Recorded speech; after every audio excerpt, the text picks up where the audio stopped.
Tahapan investasi.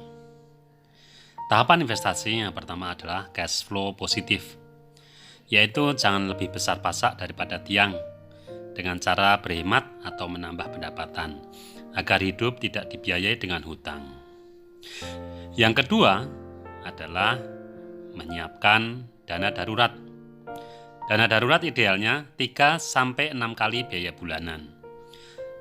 Sehingga bila kehilangan pendapatan karena misalnya berhenti bekerja, maka masih dapat bertahan sampai mendapatkan pekerjaan selanjutnya.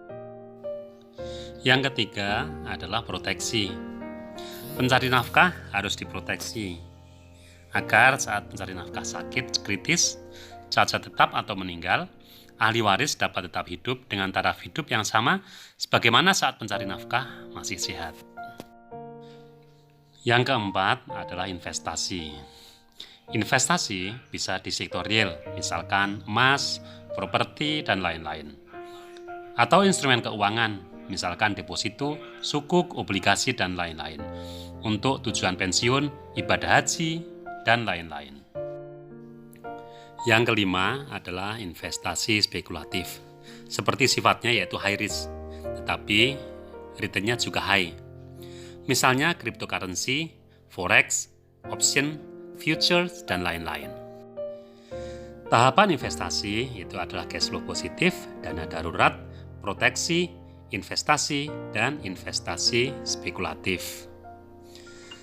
Yang sering terjadi adalah begitu cash flow positif langsung melompat ke investasi dan investasi spekulatif. Ini tentu sangat berisiko, karena pada awal investasi sangat tergantung pada pencari nafkah, sehingga saat ada risiko sakit kritis, cacat tetap atau meninggal pada pencari nafkah, maka investasi akan terhenti, karena uang yang digunakan investasi digunakan untuk membiayai hidup ahli waris. Sehingga tahapan investasi yang tidak boleh dilupakan adalah dana darurat dan proteksi. Dana darurat dengan cara menabung di bank, sedangkan proteksi dengan asuransi. Pilih asuransi sesuai kebutuhan. Pastikan yang bisa mengcover akibat risiko karena COVID-19.